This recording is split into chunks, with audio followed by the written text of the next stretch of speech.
कह रहा नहीं अब तो तुझे मरना ही पड़ेगा, कि तूने मेरी पूरी लाइफ खराब कर दी। वो मुझे यही बोलता रहा कि तुझे तो मरना ही पड़ेगा। माँ बाप की इज्जत से बढ़कर कुछ नहीं होता। माँ बाप की इज्जत सबसे पहले है।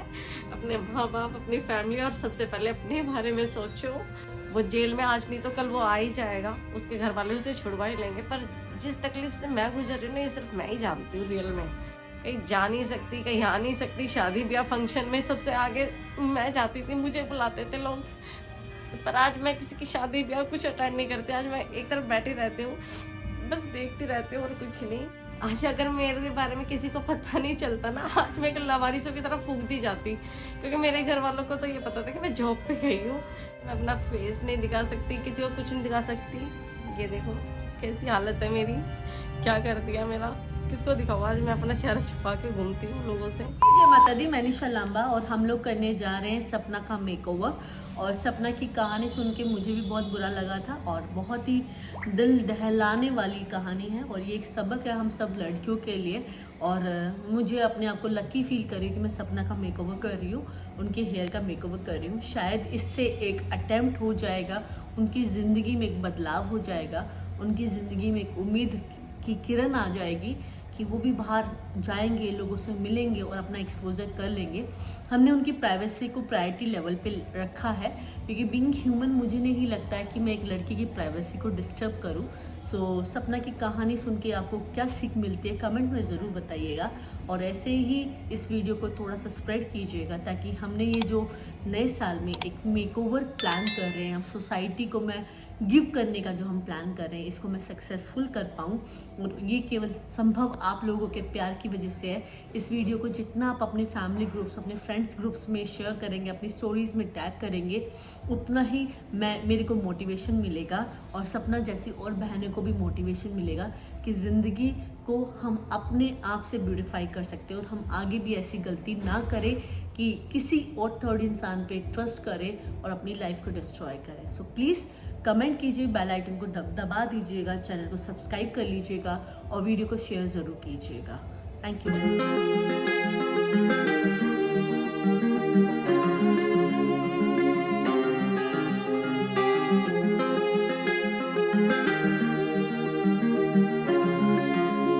मैं आप लोगों को यही समझाना चाहती हूँ कि आज के टाइम में किसी भी लड़के की बातों में ना आए।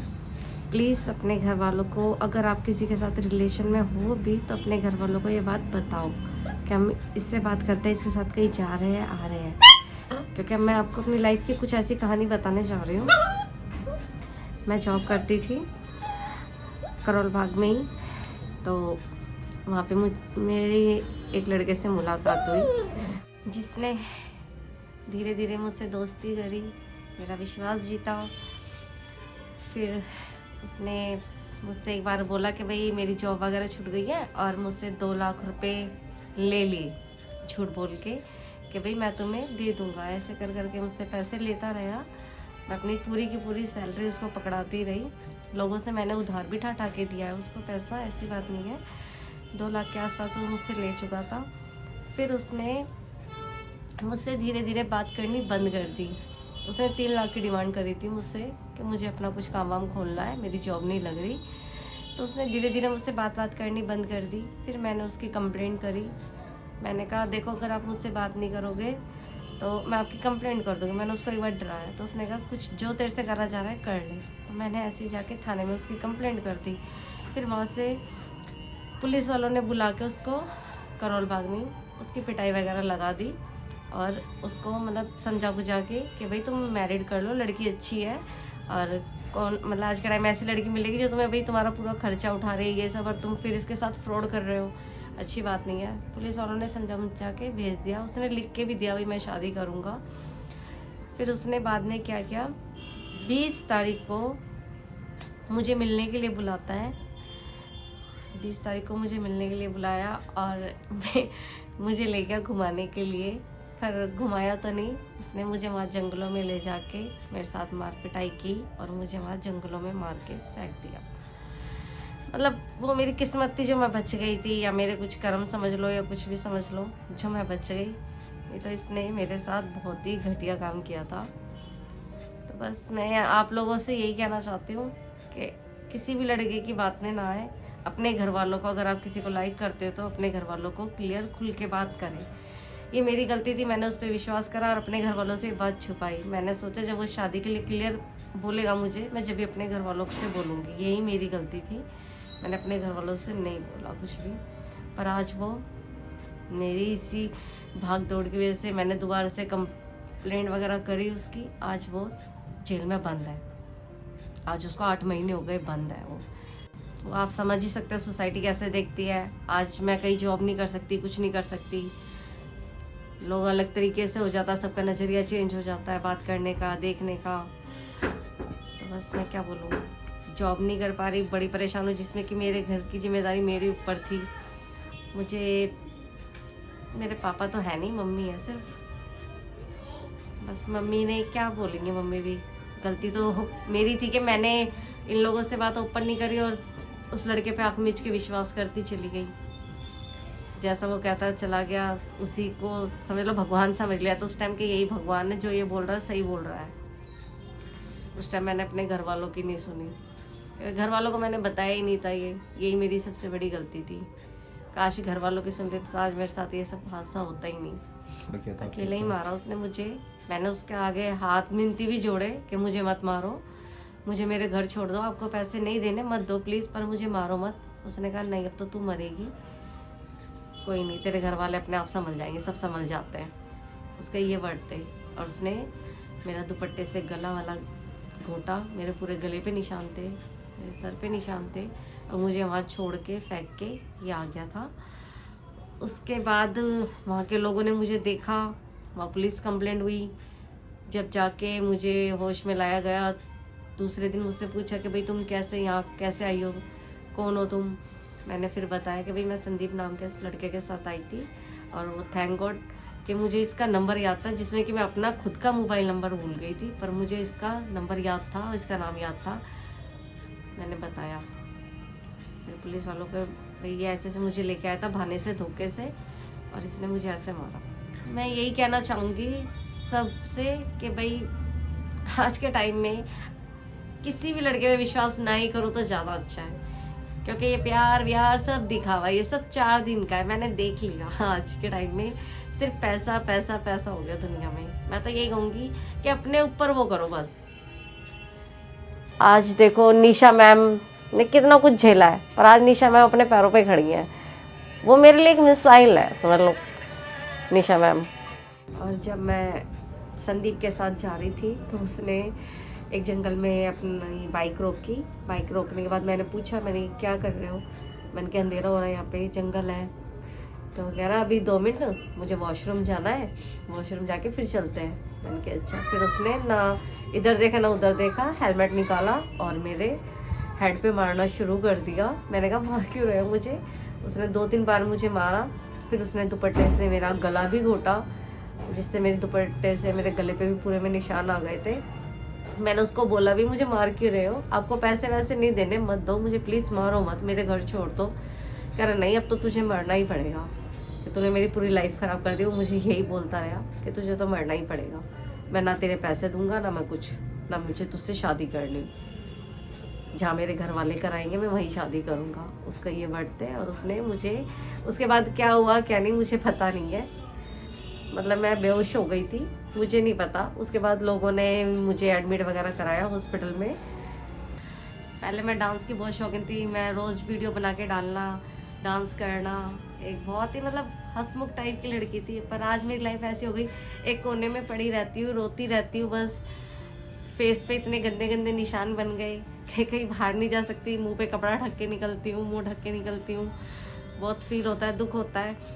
पहले की अपनी वीडियोस फोटोज़ देख के आज रोती हूँ। वो मतलब बहुत ज़्यादा फील होता है मुझे कि मैं कहीं जा नहीं सकती, पहले क्या थी और आज क्या हो गई।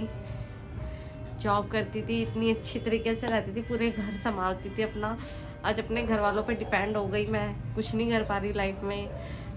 तो दुख तो होता है, फील तो होता है। भले ही वो जेल में बैठा है, पर उससे ज़्यादा तकलीफ इस टाइम मुझे झेलनी पड़ रही है। जो भी है वो जेल में आज नहीं तो कल वो आ ही जाएगा, उसके घर वाले उसे छुड़वा ही लेंगे। पर जिस तकलीफ से मैं गुजर रही हूँ ना, ये सिर्फ मैं ही जानती हूँ रियल में, क्योंकि जो मेरे चेहरे पे निशान बन गए मैं उसको दिखा नहीं सकती किसी से, कहीं जा नहीं सकती, कहीं आ नहीं सकती। शादी ब्याह फंक्शन में सबसे आगे मैं जाती थी, मुझे बुलाते थे लोग, पर आज मैं किसी की शादी ब्याह कुछ अटेंड नहीं करती। आज मैं एक तरफ बैठी रहती हूँ, बस देखती रहती हूँ और कुछ नहीं। मुझे बहुत ज़्यादा फील होता है सच में, आज मेरी लाइफ क्या थी और क्या हो गई।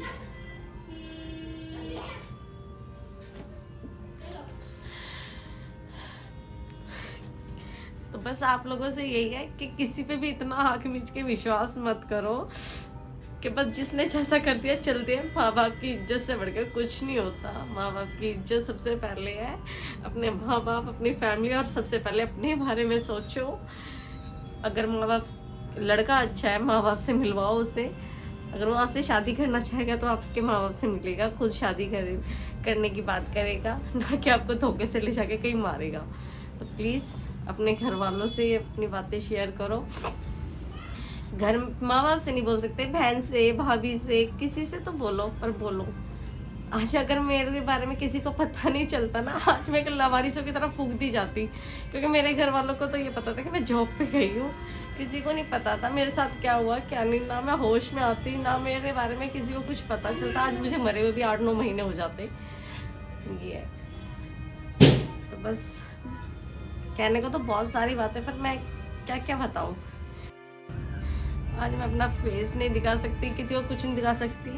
ये देखो कैसी हालत है मेरी, क्या कर दिया मेरा, किसको दिखाऊँ। आज मैं अपना चेहरा छुपा के घूमती हूँ लोगों से। कभी मैं ऐसे निकलती थी, लोग तारीफ करते थे कि दीदी आज आप पे ये कपड़े अच्छे लग रहे हैं, दीदी आज आप बहुत स्मार्ट लग रहे हो। और आज ऐसे निकल जाते, लोगों को पता ही नहीं चलता है दीदी जा रही है, कौन जा रहा है, किसी को कुछ पता ही नहीं चलता। मुँह छुपा के निकलना पड़ता है मुझे। तो आज मेरी पूरी लाइफ खराब हो गई है। जो मेरे ऊपर बीत रही वो चीज़ मैं ही जानती हूँ, कोई नहीं समझ सकता, कोई भी, सिर्फ मैं ही समझती हूँ। जिस दर से मैं रोज गुजरती हूँ, मैं रोज रो के नहीं दिखा सकती लोगों को, पर जब मैं अकेले में बैठती हूँ मैं रोज रोती हूँ। मेरा एक दिन नहीं जाता जो मैं ना रोती हूँ, रोज रोती हूँ। मैं अपनी वीडियोस फोटोज ही देखती रहती हूँ बस। जब जज ने मेरी फोटोज और वीडियो देख के जज भी हैरान हुई कि आज लड़की क्या हालत कर दी, कभी कैसी थी और आज क्या कर दिया। उस लड़के को बेल देने से साफ मना कर दिया जज ने कि मैं इसको बेल नहीं दूंगी, इसने तुम्हारे साथ बहुत गलत किया है। साफ मना कर दिया, इसको तो बेल किसी भी कीमत पे नहीं मिलेगी। और हमारे देश में ऐसा कानून बनना चाहिए ना, जो जिसके साथ गलत करे उसके साथ भी उसी तरीके का व्यवहार करा जाए। इस तरीके का कानून बनना चाहिए, ये नहीं कि जेल में ले जाके पटक दिया बस। और आप समझ सकते हैं कि औरत की सुंदरता बालों से होती है, और आज मेरे बाल नहीं है। मुझे सबसे ज़्यादा इसी चीज़ का दुख है, यही चीज़ मुझे फील होती है कि आज मेरे बाल नहीं है। मैं दूसरों के बाल देखती हूँ, मुझे सच में रोना आता है। बहुत अच्छा लगेगा, बहुत ही अच्छा, समझ लो मुझे एक न्यू लाइफ मिल जाएगी, नई ज़िंदगी मिल जाएगी अगर मुझे मेरे बाल वापस मिल गए तो।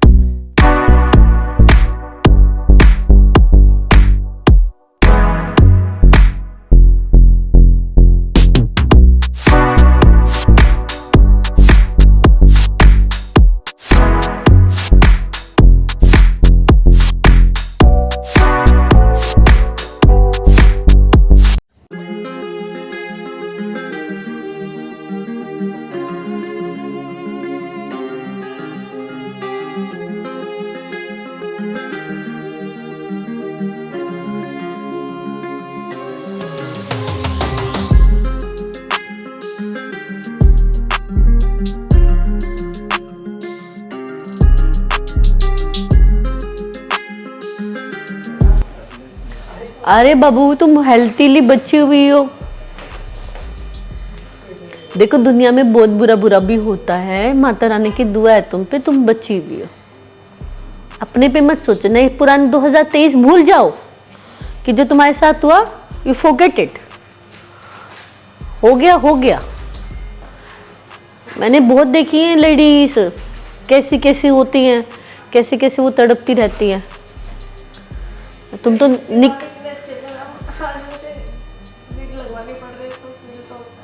ना ना क्यों फील होता है? कितनी औरतें लगाती हैं।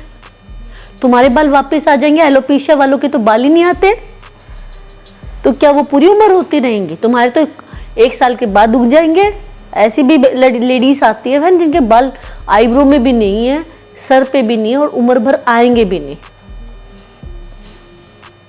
है ना? तुम ऐसा सोचो ही ना। तन ढकने के लिए कपड़ा है, ऐसे बाल से आपने अपने आप को ढक लिया। कोई बीमारी थोड़ी है तुम्हें, और ये बीमारी हो तो फिर क्या कर लेंगे? बीमारी भी होती है।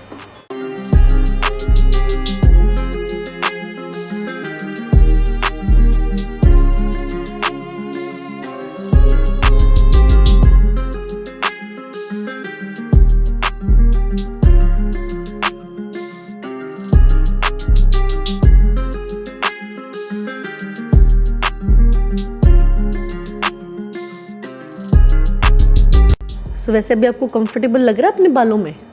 थोड़ा सा ठीक लग रहा है? रोना कम आ रहा है? वैसे रोने वाले लोग रोने रहेंगे, इमोशनल होते हैं, बट ना ही रहो तो ज़्यादा अच्छा है। एंड दैट्स लाइफ, है ना? ऐसा नहीं होता है। सोसाइटी है, सोसाइटी मैच करती है। इसको प्रॉब्लम बालों से नहीं है, वो जो सोसाइटी इसको जो मैच कर रही है ना, फील कराती है, उससे भी प्रॉब्लम है। आप किसी बालों की और स्किन की वजह से किसी इंसान को अंडर कॉन्फिडेंस मत फील कराओ, और ना ही उसको आगे बढ़ने के लिए रोका करो। और मुझे इसको ऐसा नहीं लगता, क्योंकि तुमने मुझे ऐसा बोला था ना काम करने का जा सकते हो, ना कहीं जा सकते हो। और ऐसे नहीं है, किसी को जॉब पे उसके हुनर की वजह से रखो, ना कि उसकी लुक की वजह से रखो, है ना? सो बाकी तो लुक तो कोई भी ले सकता है, ऐसा कोई इम्पॉसिबल नहीं है।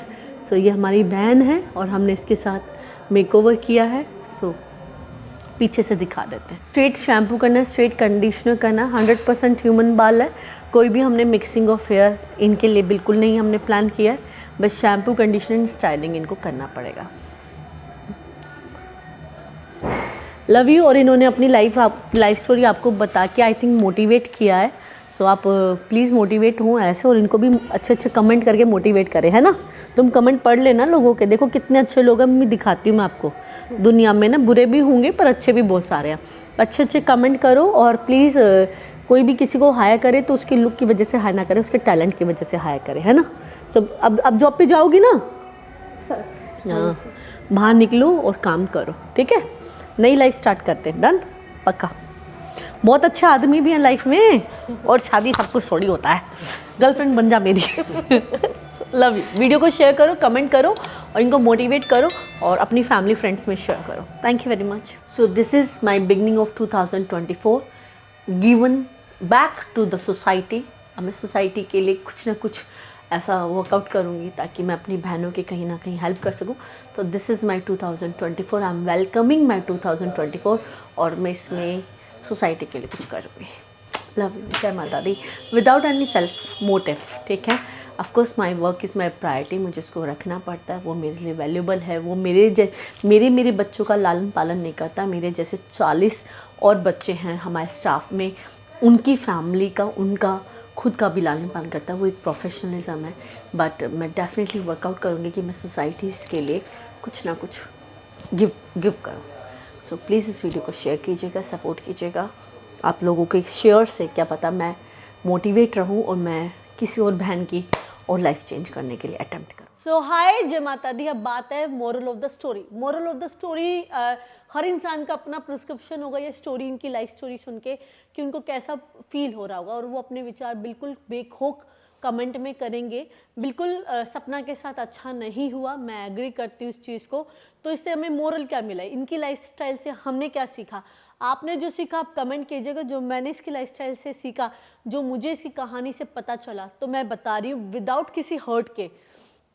हमें प्यार मोहब्बत हो जाता है, कोई अलग बात नहीं है, इंसान है, प्यार होगा, लड़के को भी होगा, लड़की को भी होगा, और होना है तो कोई दिक्कत नहीं है।